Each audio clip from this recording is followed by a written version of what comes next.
આમાં નથી. હવે દીવાની વાત આવે છે. દીવાને સ્વપ્રકાશનમાં અર્થાત બાહ્ય પદાર્થને પ્રકાશવાના કાર્યમાં જોડતો નથી કે તું મને પ્રકાશ.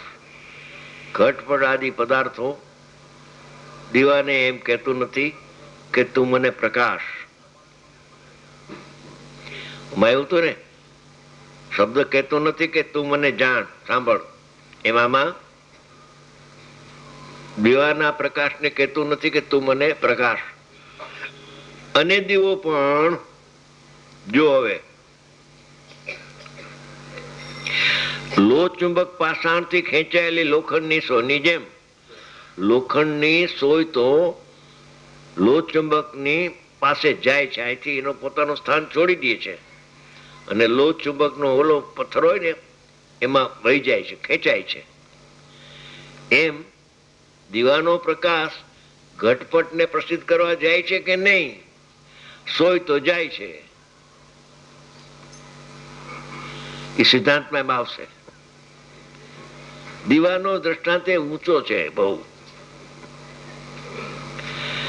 લોખંડની સોયની જેમ પોતાના સ્થાનથી ચ્યુત થઈને તેને બાહ્ય પદાર્થને પ્રકાશવા જતો નથી, એટલે પ્રકાશતો નથી. ઘટપટને દીવો પ્રકાશતો. અરે ભાઈ, દીવો તો સ્વપ્રકાશ છે, એમાં તો ફેરફાર કેમ થાય? જ્ઞાનની વાત છે તો જ્ઞાનની વાત હોય તો અમે મંજૂર કરી લઈએ, કારણ કે અમને અનુભવ નથી જ્ઞાનનો. આ તો અમને અનુભવ છે. અત્યારે આ ટ્યુબલાઇટ છે, બરાબર છે. હવે ટ્યુબલાઇટનો જે પ્રકાશ છે એ બધાને પ્રકાશે છે. કે છે કે એમ નથી, પ્રકાશ તો નથી. તો કરો અંધારું હમણાં. તો લાઇટ નહીં હોય તો કોઈ નહીં દેખાય. એટલે લાઇટ છે તો પણ લાઇટ થી દેખાતા નથી. એ આ બધાની જે પર્યાય કાળી હતી ધોળી થઈ ગઈ. એ ધોળી પર્યાય પર ઘટને પ્રસિદ્ધ કરે છે. ઘડો છે એ દીવાના અભાવમાં એની યોગ્યતાથી કાળી પર્યાય રૂપે પણમે છે, તેથી ઘડો દેખાતો નહોતો. હા, આપણા ગુરુદેવ ઉપર આક્ષેપ છે કે આ બધો માળી મચડીને તમે અર્થ કરો છો. અરે ભાઈ, મારી મચડીને અર્થ નથી કરતા. તું સાંભળતો સ્વભાવની તને ખબર નથી. સંયોગથી તું જો જ. હા, નિમિત્ત નૈમિતિક સંબંધથી જોઈ રહ્યો છો. બેયના સ્વભાવ ભિન્ન ભિન્ન છે. ઘડો ઘડાથી પ્રસિદ્ધ થાય છે, દીવાથી નહીં. દીવો એને પ્રકાશતો જ નથી. હા, શું નિશ્ચયથી ન પ્રકાશે તો કઈ નહીં, પણ વ્યવહારે પ્રકાશે કે નહીં એમ લખ્યું નથી આમાં. દીવાના મૂળ સ્વભાવની સમીપે જઈને જોવામાં આવે તો એનો પ્રકાશ પ્રકાશકને પ્રસિદ્ધ કરે છે, પ્રકાશ્યને નહીં. ઓલું પ્રકાશ્ય છે બહારના પદાર્થો. એ પ્રકાશ્ય અહીંયા છે, પ્રકાશક પણ અહીંયા છે અને પ્રકાશ પણ અહીંયા છે. ત્રણ ભેદ અહીંયા છે. તો એ પ્રકાશ છે, દીવાનો પ્રકાશ. એ દીવો છે, એમાં પ્રકાશ્ય નામનો સ્વભાવ છે કે પ્રકાશમાં એ પ્રસિદ્ધ થાય. એ દીવો તો પ્રકાશ્ય પ્રકાશકમાં પ્રકાશમાં પ્રકાશક અભેદ છે માટે જણાય છે. દીવાને પ્રસિદ્ધ કરે છે. ટ્યુબલાઇટના પ્રકાશને એ પ્રસિદ્ધ કરે છે. ટ્યુબલાઇટનો પ્રકાશ આને પ્રસિદ્ધ કરતો નથી. હા હા હા, આ કેવી વાત! આ તો સર્વજ્ઞ ભગવાનની વાત છે. ત્યારે ઘડો કેવી રીતે? ઘડાની કાળી પર્યાય હતી. ઓનું નિમિત્ત અને યોગાનુયોગો ઉપાદાનની તાકાત એની. નિમિત્ત થી ત્યાં થતું નથી. ઉપાદાનમાં નિમિત્ત અકિંચિત કર છે, તદ્દન ભિન્ન ભિન્ન છે. ઘડાની પર્યાય કાળી હતી, એનો વ્યય થઈ ધોળી પર્યાય પ્રગટ થાય છે. અને ધોળી પર્યાય પ્રગટ થતા દીવાના સદભાવમાં એ ઘડો પ્રસિદ્ધ થયો એનાથી, અને ભ્રાંતિ થઈ કે આ દીવાને પ્રસિદ્ધ કર્યો. ભ્રાંતિ છે મોટી. હા હા હા, મોટી ભ્રાંતિ છે આ. કે આ નહીં ચાલે, કે આ ચાલશે. સત છે પરમ. હા, થોડા સ્વીકારે કે જાજા, સંખ્યાની જરૂર નથી. વસ્તુ સ્વભાવ ફરશે નહીં. દીવાનો પ્રકાશ ઘડાને પ્રસિદ્ધ નથી કરતો. પિતા પુત્રને રાતના ચર્ચા થઈ કે પિતાજી આ મકાનો દેખાતા નથી, કે સવાર ઉગશે એટલે તને દેખાશે, જોજે તો ખરો. ભલે કે સુઈ ગયો છોકરો, સવાર થયો, પિતાજી મકાન દેખાણા. જો સૂર્ય ઉગ્યો ને એટલે મકાન દેખાણા. રાત્રે ક્યાંથી દેખાય? એમ આનાથી આ પ્રકાશ થયો છે એ દેખાણા? એમ નથી. સૂર્યનો પ્રકાશ, હા, સૂર્યનો પ્રકાશ પોતાના દ્રવ્ય ક્ષેત્ર કાળ ભાવને છોડીને મકાન સુધી જતો જ નથી.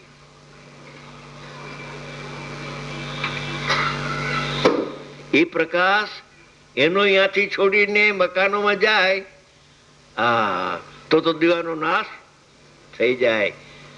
પોતાના દ્રવ્યની પર્યાય પોતાના દ્રવ્યને છોડીને અન્ય દ્રવ્યમાં પ્રવેશી શકતી નથી. દ્રવ્ય ક્ષેત્ર કાળ ભાવ અભેદ છે. અહીંયા મકાનના દ્રવ્ય ક્ષેત્ર કાળ એમાં અભેદ છે. બે તદ્દન ભિન્ન ભિન્ન છે. તો પિતાજી આ શું થયું કે તારી ભ્રાંતિ હતી? સાંભળ, મકાન છે એની પર્યાય રાત્રે કાળી હતી.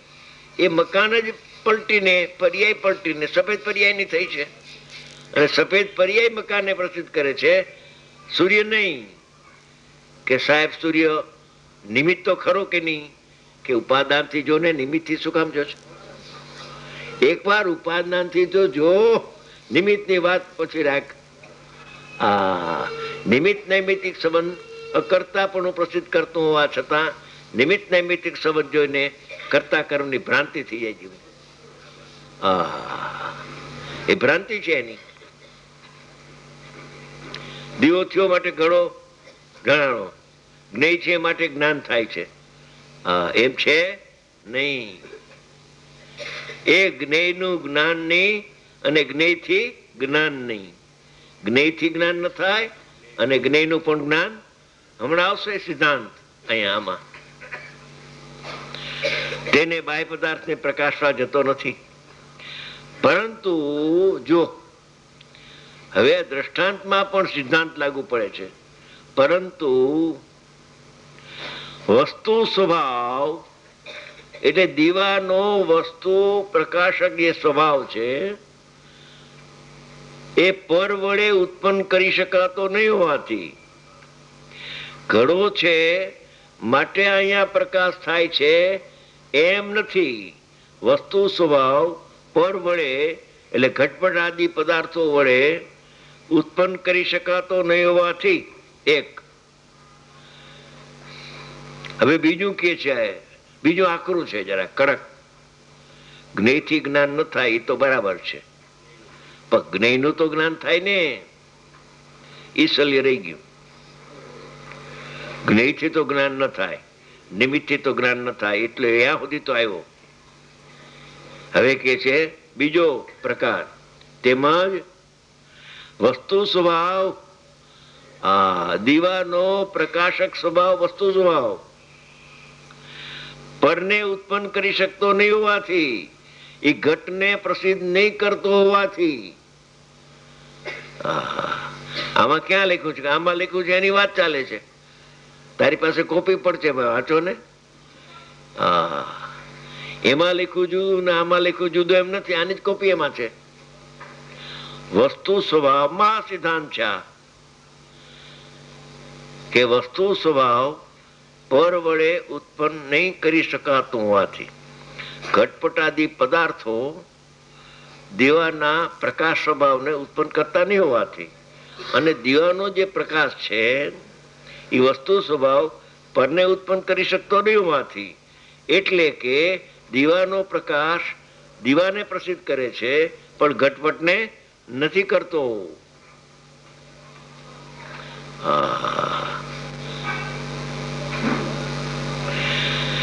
દીવાનો સ્વભાવ પરને પ્રસિદ્ધ કરે છે અને સ્વપરને પ્રસિદ્ધ કરે છે, તો એમાં દીવો ને પ્રકાશ ને પ્રકાશક ને એ બધું હાથમાંથી ચાલ્યું જાય છે.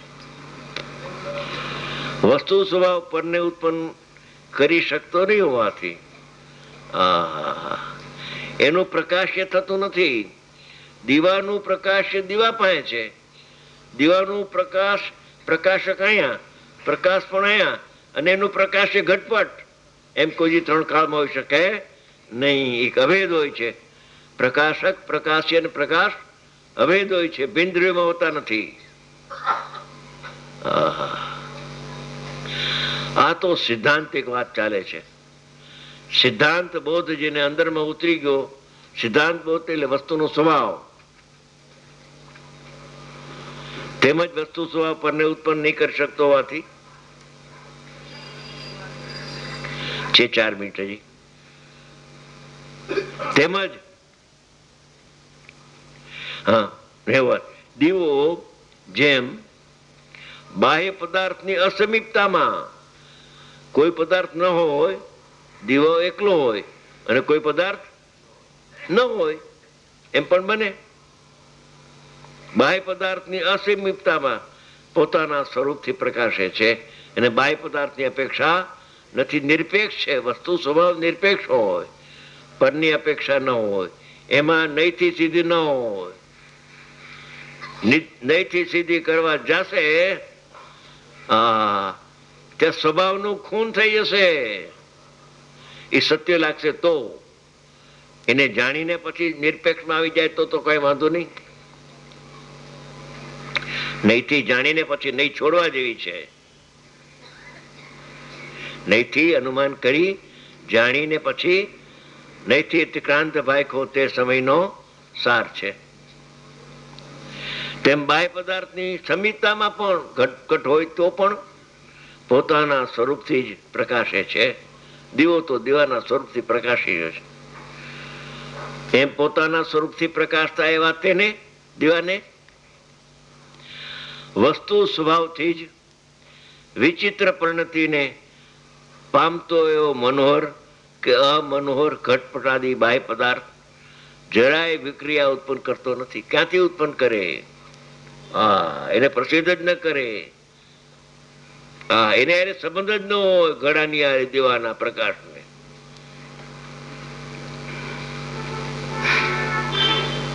જ્ઞાનમાં આવશે તો આ તો દ્રષ્ટાંત છે જ. વિક્રિયા પામતો નથી દીવો. સામે સાપ હોય, ઝેર હોય કે સામે અમૃતનો ઢગલો હોય, એ તો પ્રકાશે છે પોતાના સ્વભાવથી. એને ક્યાં પ્રકાશે છે? પોતાના પ્રકાશક એવા સ્વભાવને પ્રકાશે છે. ઘટપટનો સદભાવ હો કે અસદભાવ હો, પ્રકાશ તો પોતાથી છે. એને કોઈ નિમિત્તની અપેક્ષા નથી, નિશ્ચય વ્યવહારની પણ અપેક્ષા નથી.